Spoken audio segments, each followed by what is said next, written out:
بڑے مقصد کے لیے چھوٹے کی قربانی۔ اگر آپ روحانی بلندی چاہتے ہیں تو سب سے پہلے آپ کو چاہیے کہ آپ خود کو ماضی، مستقبل اور دنیا داری کے خوف سے آزاد کریں۔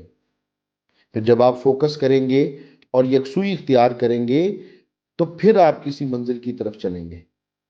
بزرگ اس بات کی مثال کچھ اس طرح سے دیتے ہیں کہ جس وقت کسی باغ میں پھول کھلا ہوتا ہے تو پتے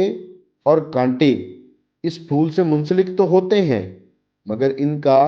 باغ کے ماحول سے بھی تعلق ہوتا ہے، اور اس وجہ سے پھول کے ساتھ کچھ خاص تعلق نہیں ہوتا، اور نہ ہی پھول کی خصوصیات ان پر اثر انداز ہوتی ہیں۔ اس کے برعکس جب ہم گلاب کے پودے کی ایک ٹہنی توڑیں، اس سے پھول پتے کانٹے لے کر ان کو کسی ڈبی میں بند کر دیں اور پھر چند دنوں کے بعد اس بات کا مشاہدہ کریں، جب آپ ڈبی کھولیں گے تو پھول کی پتیوں، پتوں اور کانٹوں سب میں پھول کی خوشبو آ رہی ہوگی۔ اس مثال سے ہمیں یہ سبق ملتا ہے کہ جب تک پتوں کا تعلق باہر کے ماحول سے تھا، اس وقت تک ان میں پھول کی خوشبو نہیں سما سکی۔